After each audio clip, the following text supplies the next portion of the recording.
Hey, welcome back to Cards and Comics. And today I have my September update on vintage sports card prices. Now, I'm going to do it a little differently this time because I normally just go into VCP, where I'm getting all the pricing.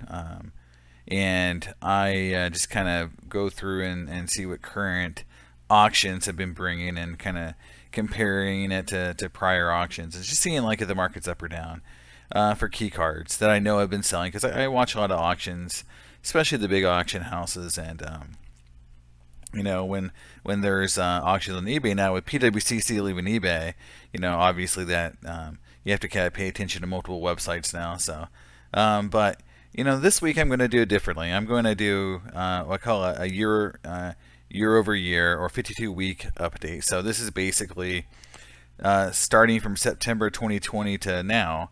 How has key rookie card Hall of Famers done and pricing?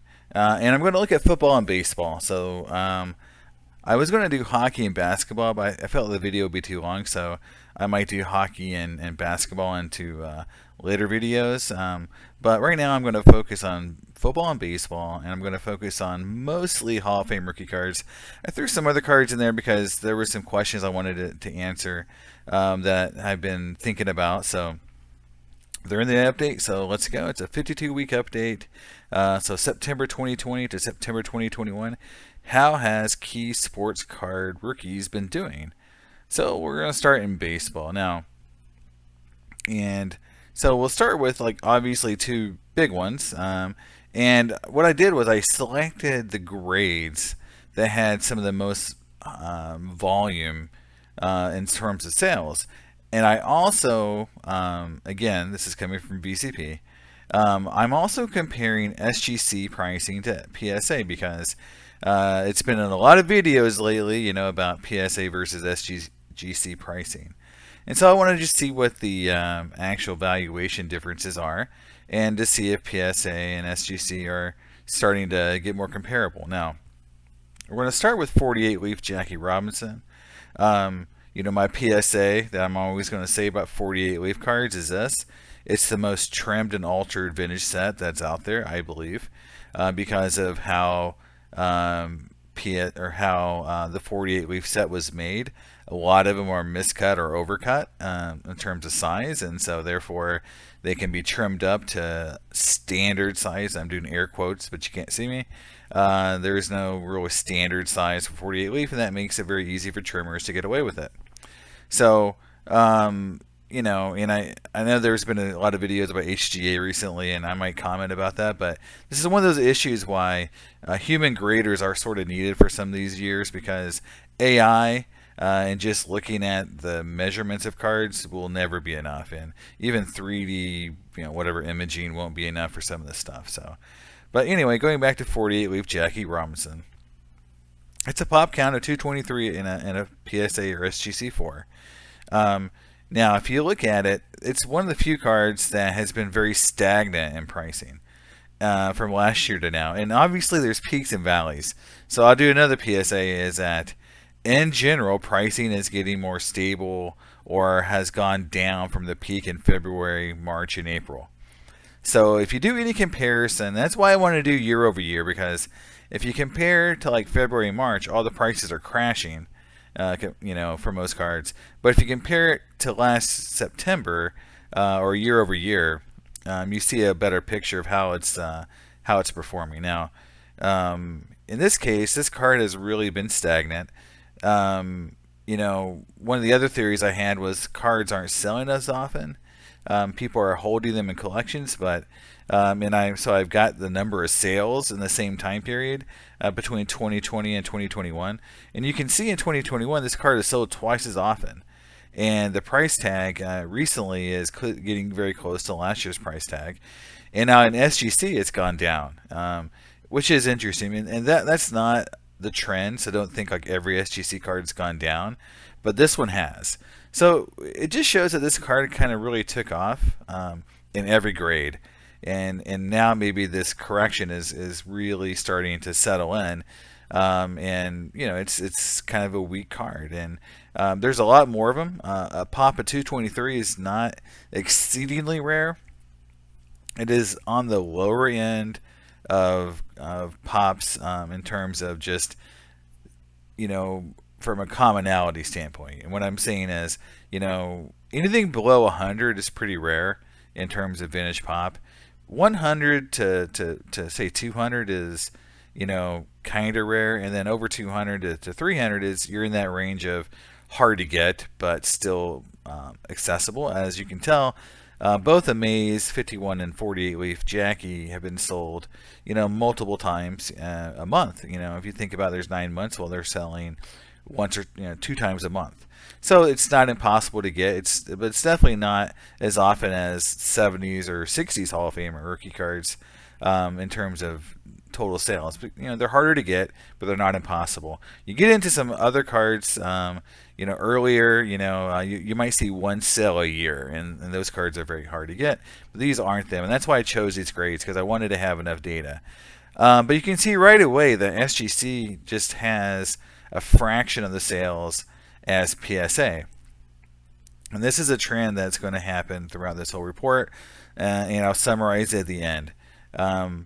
So moving on to the 51 Maze rookie card now, obviously it's a little bit higher pop, not much. Again, it's not significant difference there between the Jackie, but pricing it has gone up, over double in PSA, and 1.5 times, as a SGC for.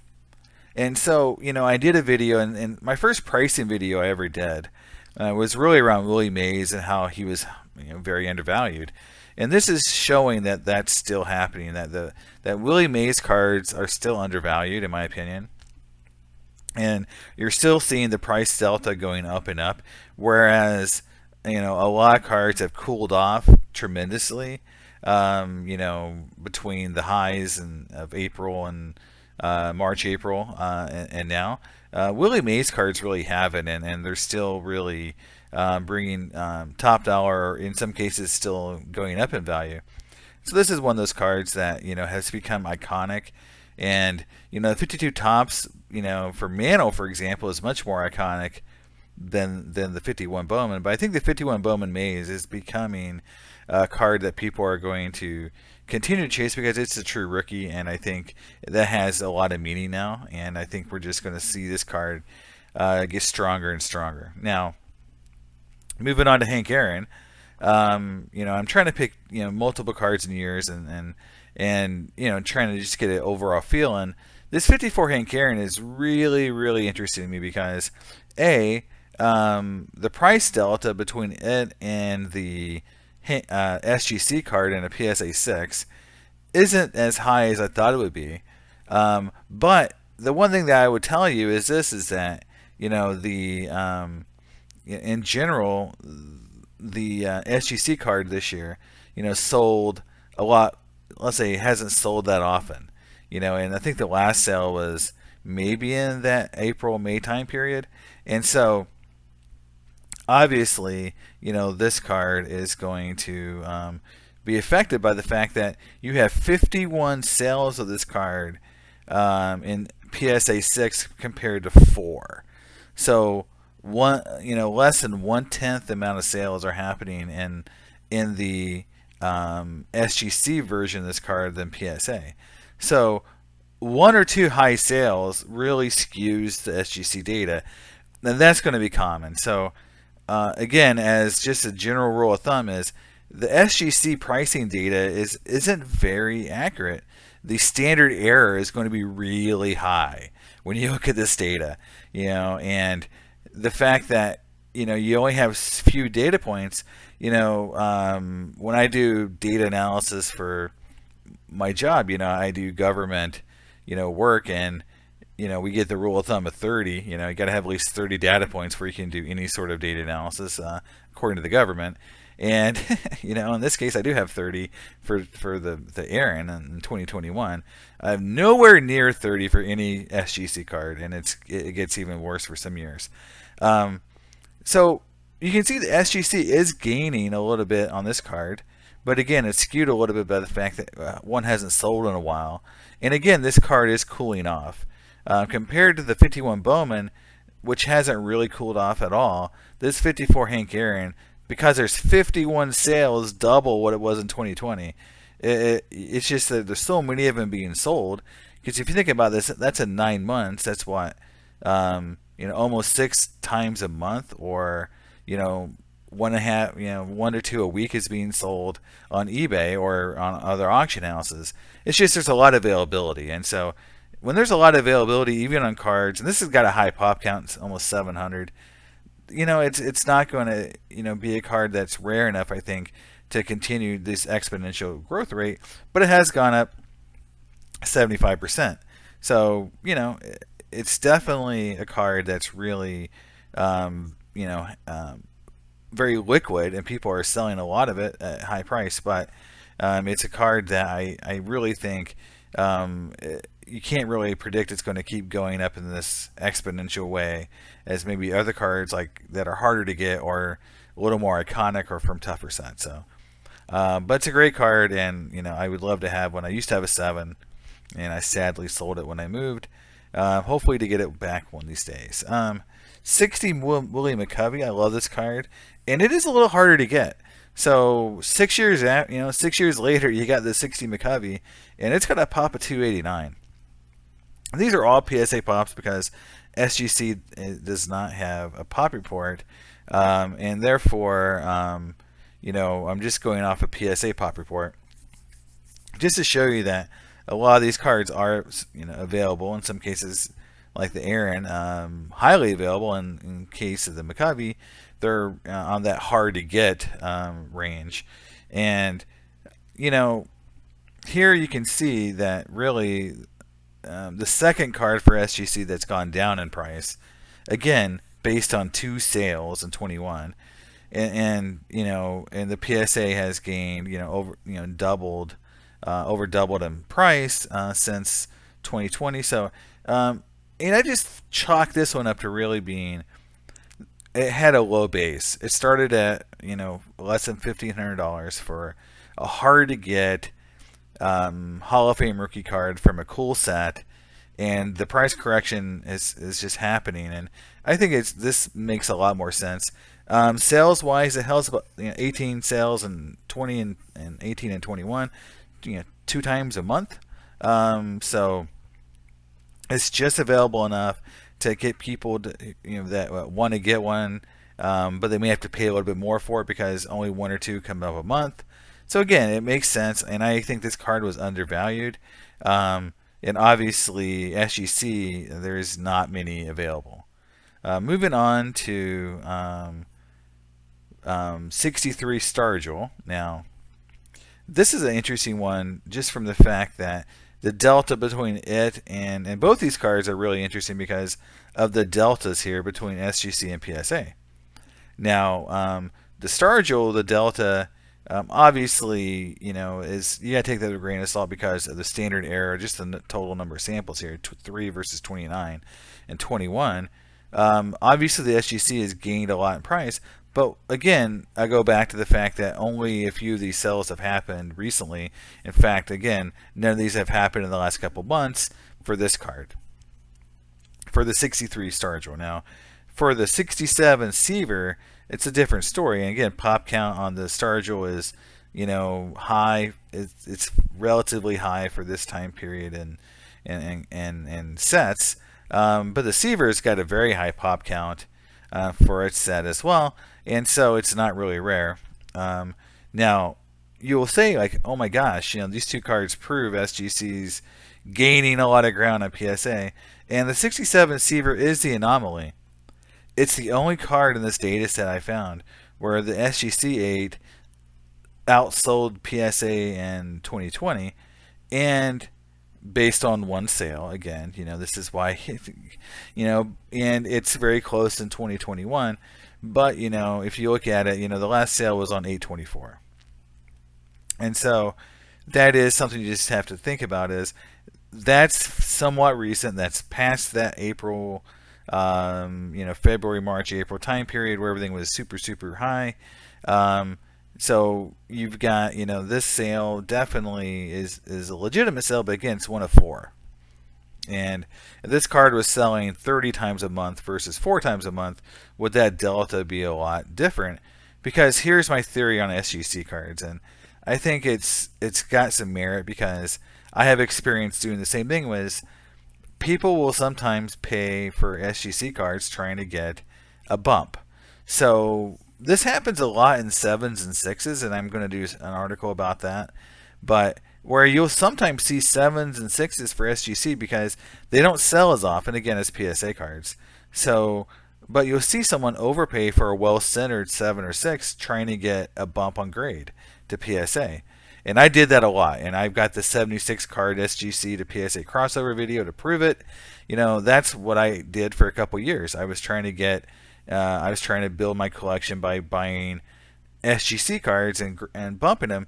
And sometimes I overpaid for those SGC cards compared to PSA, because a well-centered SGC card versus PSA, a lot of people will buy it and they'll pay a little more for it because they think it's going to bump in grade. And sometimes this happens. And I think this is definitely a card I could see people paying a little bit more for the 7 or 8, thinking they can get an 8 or 9. It's worth the risk if it comes back the same grade. A lot of times, if it comes back the same grade, you make money. In this case, you don't. But, there's not that many sales. So, again, I think I'd rather have the PSA, obviously, just from a pricing standpoint. So this is kind of my theory on some of this. When you get some of this funky data based on low numbers of sales, you'll sometimes see a 6 or 7 average price for SGC higher than PSA. It doesn't mean, in my opinion, that that people think they're worth more. It's that 1 or 2 really well centered versions came up and someone paid a lot of money for it, thinking to get it regraded by PSA, hoping for a bump.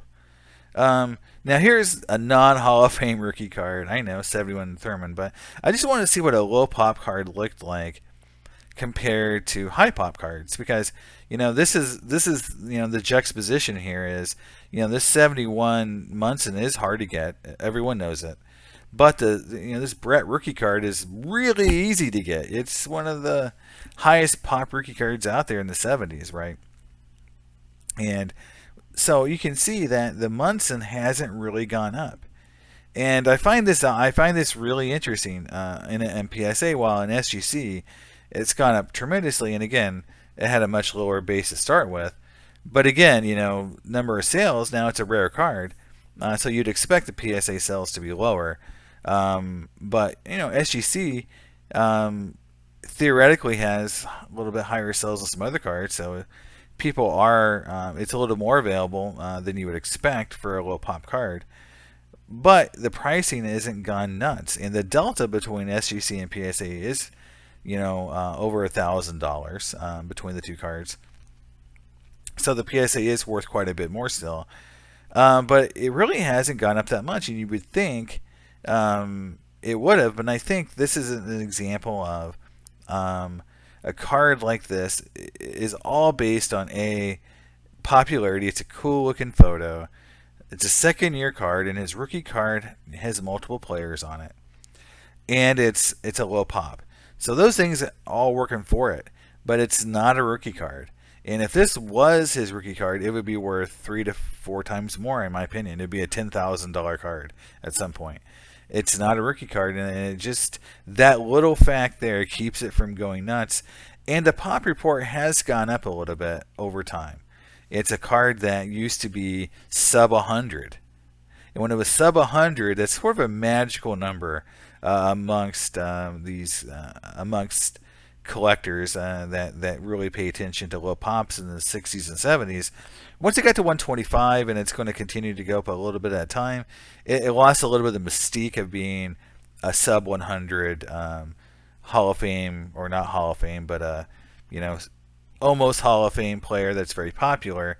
So I think it's just one of those cards that I can see maybe why it hasn't been as targeted to go up as some other cards. Now, it had its peaks and valleys too. I guarantee you, when I looked at the data. There was it obviously in February and April, it was super high compared to now, but it's just kind of cooled off and it's not got that huge delta. Now, the George Brett is interesting to me because it obviously sells a ton in PSA 8. I mean, it's a pop of 2,800, 120 sales in 21. Actually, less sales of it in 21 than 20, which is interesting to me because the pricing has virtually, gone up more than 2 times, 125% gain. And, you would think that, with that many out there, people would be selling these left and right. I do think this card is iconic, and I think a lot of people just buy them because they're so available. I mean, they're selling, like 15 a month or something, or selling it on eBay. And so it's a card you can actually get some volume in. It's a card you can buy and portfolio and trade, and it's very liquid. It's not really overly priced, in my opinion, in terms of like it's sub $1,000, and heck, in today's market, anything that's sub $1,000 is cheap. I mean, used to be like this card was $250. I mean, I remember that clear as a bell. I mean, it was $350 when it started in 2020. So this card, and again, this card was higher in SGC back in 2020 when I looked at the data. Again, very little sales data compared to PSA, but the delta between it and PSA and SGC is quite high. It's actually higher for it than almost any other card. So I think it's one of those cards that it's so common and easy to get that most people just send it to PSA, and it's just to think 120 versus 7 for a card that's got such a high pop. It's not hard to find. I just find that very interesting. And I'll give kind of in the summary, I kind of tell you what I think that means to me. Moving on to football. So, I looked at the 57 set, obviously has a lot of key rookies, and so Johnny Unitas and Bart Starr. And again, this is one of the first cards like the 67 Seaver where you've got the SGC outperforming the PSA in a 7, so I looked at 7s.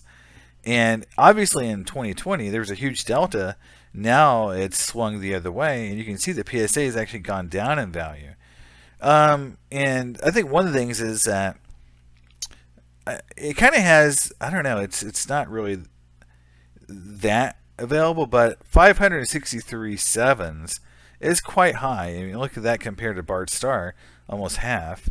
So it is very available. So the Unitas is one of the easier cards in the set to get. And I think, obviously it sells almost twice as often as the Bart Starr and has almost twice the pop. Makes sense. But that's kept the value, I think, from really, sustaining a high,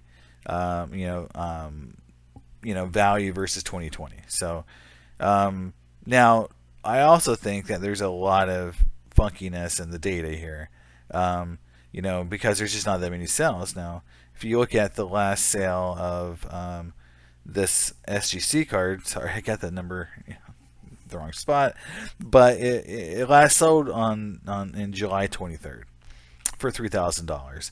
And again, this is a card that I think someone could take a flyer on trying to get it to an 8, because the delta between a 7 and 8 is huge.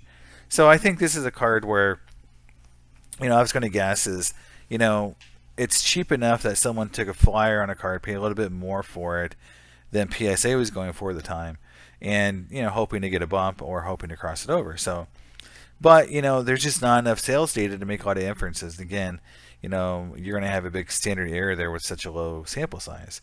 Now, if you look at Bart Starr, obviously it has gained a little bit in value compared to the Unitas, but the SGC card has really caught up to the PSA card, and tremendous growth there. And so this is, when I get to the summary, I'll kind of explain what I think it means, but it's just, the thing that I see here is vintage football in general. You look at these pops and you compare them to the PSA pops, and for baseball, they're a lot lower than baseball Hall of Fame rookie cards in general. Just any Hall of Famer, there's just a lot less of them. They don't sell as often, and when you do get really nice SGC cards, since there's not as much competition with PSA, they, I think, can bring good value. And I think in football, SGC is definitely holding its own better than in baseball. And I think it's just due to the fact there's just not as much available PSA or just in general football cards being graded in vintage. And vintage football cards for years and years and years, it's always been a big mystery as to why, why can't vintage football cards catch on and become as popular outside of a few cards. There's obviously some cards very popular in football, but in general, you got a lot of Hall of Fame rookie cards in football that bring less than a Nolan Ryan 5th or 6th year card, right? Which is really weird, but that's just how it goes. So the 57 set in general is highly available, though. In general, it's for a 50 set, it's got a high pop count, so that may be why we're seeing some numbers here so low comparatively. Now moving on to Jim Brown. So I wanted to answer some questions on Jim Brown, because Jim Brown's been very hot in the hobby lately. A lot of people have been talking about Jim Brown in terms of just being tremendously undervalued, which I agreed with. Now, I have some history here because I purchased an SGC 7 and sold an SGC 7 Jim Brown rookie card last year. So looking at the data here, you've got obviously the PSA card has doubled in value, but the SGC card has just gone nuts. Now, it came off a very low base. So if you look at it, there was a $5,000 difference in 2020 PSA to SGC. Now it's $5,000, but the SGC card is worth more. So percentage-wise, it's a lot higher. So that's great for SGC. The percentage is better, but a $5,000 delta means like you're going to have everyone who thinks they can get it into a PSA holder popping and submitting to PSA. That's math right there for you guys. Now, the thing that's funny is that 40% of the sales of this card in 2020 were from me, because I bought one and sold one the same year. And so one of the sales was due to me because I bought one, and one of the sales was due to me because I sold one. And that just shows you that one person, me, accumulated 40% of all the sales data for this card in 1 year. And for a card to be worth so much and so popular, to have so few sales, and you can see in 21, the sales have almost doubled from 20 because the pricing's gone nuts. It's very, very interesting to me. Now, the next card really shocked me because I made a kind of a dumb statement in one of my earlier videos where I said something like the 61 Jim Brown has gone up tremendously in value, and I don't know why, because it's one of the easier to get Jim Brown cards that I thought was easy to get. And looking at the numbers now, this PSA 8 Jim Brown card is actually in the hard to get range of cards. It's below 250, and it's from a set that I've always thought was pretty easy to find. But there's not that many of these cards, and the card has gone up, to 1.5 or up 150% in value, more than doubling, and now it's a $1,300 card from a $500 base.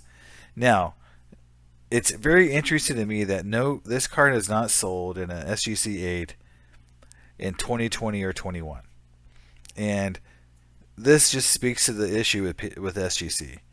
SGC just has a volume issue. There's just not enough of them to really gain any sort of sense of value, true value, because of a lot of people are speculating on SGC cards, trying to get them regraded. And when there's just no sales data, you can't really make a lot of inferences. And Here, a card that, even though it's hard to get, there was 10 sales of PSA, so a little over one a month, you know, of the card in PSA the last couple years, and one or two a month, in the last 2 years, and zero for, SGC for 2 years. That's just odd to me that a card like this would have no sales in SGC. So, again, SGC just has some availability issues, and in the summary, I'll show you just how bad it is. Again, 62. I threw a 62 Jim Brown in and the 64 Jim Brown because I wanted to show a dichotomy between a card that's available. It's not, extremely common, the 64 Philadelphia, but the 62 Jim Brown is obviously on the lower end, because I went to a 7 because there's no 8s of this card really for sale. And so I didn't want to show a card that just never sells. The 7 sells somewhat, a couple of times a year for PSA, and once a year for SGC.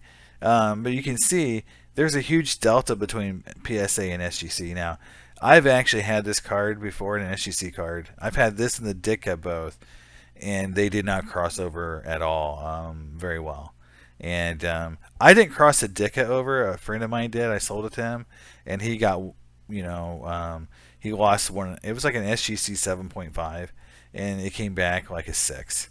And he was not happy, but that's what happens sometimes. And I think here you're just seeing that people don't trust SGC sometimes with some of these really expensive cards, or I call them more common cards. I mean, it's just hard for me to believe that, moving down to the 64 Philadelphia, which is more available, a card you do see, I see, quite often on eBay. It sells 2 or 3 times a month, and it, doesn't have any sort of presence in SGC. It sells one time this year total.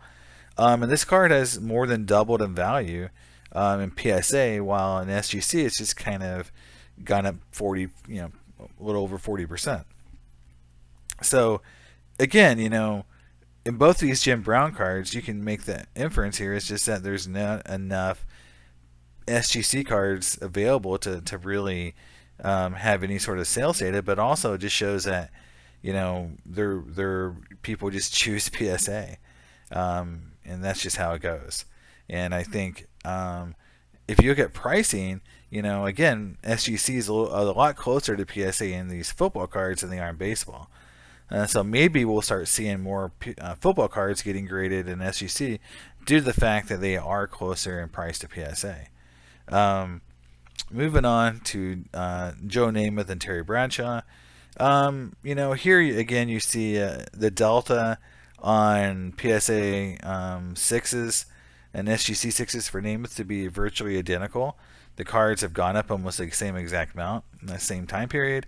But again, sales data, 19, again, the same exact sales and for both cards in 20 and 21 in PSA. In SGC, they've actually a lot less sales for the Bradshaw. And then if you look at the delta on the Bradshaw, the Bradshaw's gone up tremendously in value compared to 2020, while the SGC card has just barely gone up at all. And again, it's just a card that doesn't sell very often. 2 sales in total in 2021 for SGC. And again, if there was 10 sales, maybe that delta wouldn't be so high. But 2 sales is just not enough to really make any sort of judgment on, other than just to say that there's just no volume in this card, and that's just the fact. Even on the Joe Namath, one sale in 2023 and 21. So in summary, when I look at this data and kind of just see what's selling, how often it's selling, what it's selling for, last year to this year for some of the most important rookie cards in baseball and football. In baseball, what's generally happening is PSA is outgaining SGC, but it's not a lot. But in general, though, what I see here that in terms of percentage, in total value, it's $1,000. So if you were to buy the cards, in 2020 and sold them in 21, sold them in, September 21, bought them in September 2020, you would have made over $1,000 a card, virtually $1,000 per card, more than you would have if you bought the same cards in SGC. So that's the delta per card. Per card. So I believe there was 8 cards, so that would have been $8,000. So you'd have made $8,000 more on buying the PSA cards over the SGC cards. That's huge. That's a lot of money that people would want to have. It's not an insignificant amount. Gain wise, it's not that material, 8% more, but it's just the delta, right? Now, what's driving that delta again is just the fact of availability. On average, there was 36 sales of those cards in PSA in 2020, 38 of those cards on average in 21, so virtually the same. And again, SGC 3.5 versus 4.4, virtually the same. So SGC is not getting more submissions of these really rare cards, or let's say valuable Hall of Fame rookie cards, and selling more of them, even though prices have gone way up. People aren't submitting and selling these cards that often. And it's an availability issue, because if you want to collect SGC cards, you want to buy and sell, and you're going to have to either start submitting PSA cards into SGC, because that's where they all exist, or send your raw cards that you find, which right now, I just don't think there's a ton of raw high-end cards left to grade. So they're going to have to come from PSA into SGC holders, but there's $1,000 a card difference in pricing. So who's going to do that, to get the SGC availability up? So yeah, there could be some stashes of raw cards left to go, and then they'll all go to SGC, and this volume of cards will go up. But I think it's got to come from SGC cards being submitted from PSA holders. I just don't know where else they're going to come from. If you go to football, it's even more stark in terms of just the total sales. But here's if I was an SGC guy, and I do both, so I'm not saying I don't like SGC. I got both in my collection. In vintage football, it looks like SGC is at least holding its own. It's obviously outgaining tremendously from again a low base. The average difference per card is virtually $50 now. And that, I think, comparatively, which is not much. I mean, it's PSA is bringing in total $2,000 more card in 21 than the SGC. So like I said, with baseball, $1,400. So that's a hard thing for people to understand. Is if I was going to buy those same cards in with the same amount of money, you're going to pay a lot more for the PSA cards. And with the price difference between card, when you went to sell them, if you'd have bought those cards in PSA or SGC, you'd actually would have made a little bit more money in totality. And I think that's great if you're an SGC fan. You just got to get the volume up higher, okay? Because you have less than 3 sales per card in 2020 and 21. It's actually gone down in 21. So pricing is actually closer for football cards, but the total number of sales are going down. And that just shows you that there's just not a lot of new cards in this realm of card type, which is Hall of Fame rookie cards being graded by SGC. And I'll say it and I'll say it again, and a lot of people I know don't believe it, but the Hall of Fame registry for PSA drives a lot of this. And this is really why I wanted to look at a lot of rookie cards, because the registry really drives a lot of volume into PSA.